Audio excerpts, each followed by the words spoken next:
Hello everybody and welcome to the Officer Gamer channel, where here you have the right to game on.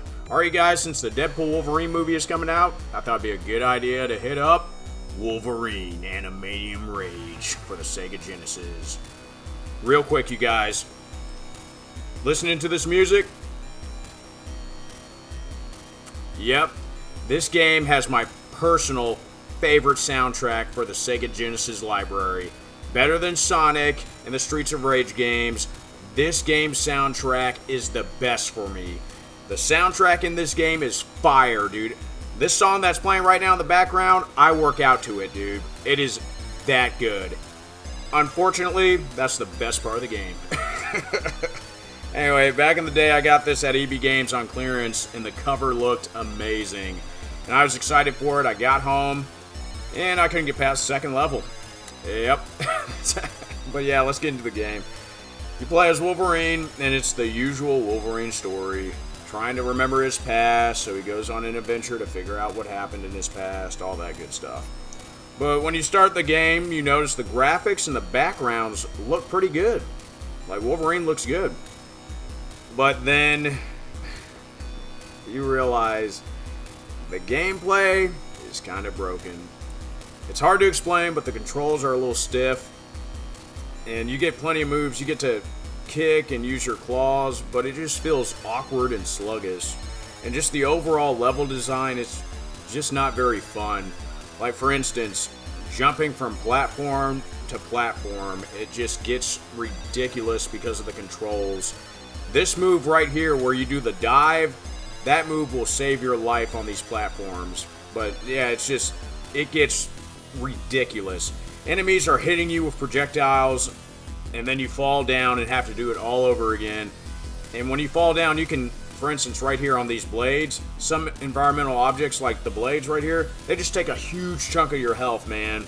And speaking of enemies, each level has a variety of them. Like, for instance, on the first stage, you get to fight Bill Nye, the Science Guy. Yeah. And then ninjas and other bad guys. And at the end of each stage, and sometimes in the middle of the stage, you get to fight a boss. And most of them are exactly the same. There's a couple that's different, like, for instance, you get to fight this helicopter. That's pretty cool. But when you just fight a person, like, for instance, Wolverine versus Sabretooth, it's supposed to be an epic battle. Nope. Just repeat the same moves over and over. And the game is so lazy, it doesn't even give your opponents, or even you, a dead animation. Like, for instance, when I beat Sabretooth or anybody, all they do is blink and disappear. That is lazy, man. Even as Wolverine, you just blink and then it goes to the next screen. That's lazy. And yeah, get ready, because this image will be in your mind for all of eternity. The game over screen. I've seen this over 1,000 times, man, for the past 20 years, dude. Like, thank God this game has passwords, because it's impossible to beat it in one setting without passwords. It is just impossible. Because you have to also hurry through the level, because an android disguised as a little girl is coming after you. And once she gets you, yep, you automatically lose a life. And some levels are long, and the meter at the bottom, it restarts when you progress through some of the levels, but sometimes it doesn't. So you can lose a life, come back to where you died at, but the meter has not changed, and you can easily just lose a life again because of that. That is insane, and that is just ridiculous, man. And this level right here is the worst. All you can do is run. Everybody and their mother is after you, and it's ridiculous. Look at this. Look at it, man. You just get bombarded. It's like kids going into a Chuck E. Cheese's. Just, go. Like, you can't escape it, man. Anyway, but I gotta admit, it's cool when you beat a level. It gives you plenty of time to write down the passwords. And the story continues with some cool cutscenes when you beat a level. So that's pretty cool.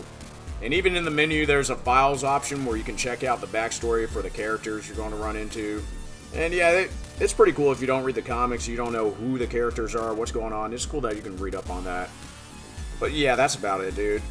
Wolverine Adamantium Rage gets a 3 out of 5. I'm definitely pulling it over for speeding, and it's getting a ticket, no question, bub. Like, this game had so much potential. The music is phenomenal. The graphics are pretty good, but the gameplay, the main part of the game, the gameplay, it's just not good at all, man. But anyway, quick tease for next video. I'm trying to get it fixed, so it might be another Wolverine game. But if that doesn't work, then it's going to be a game based on a movie that was based on a game. Yeah, that's confusing, but yeah, it's going to be one of those two games. Alright guys, thanks for watching. God bless you guys. Be safe, and always watch your six.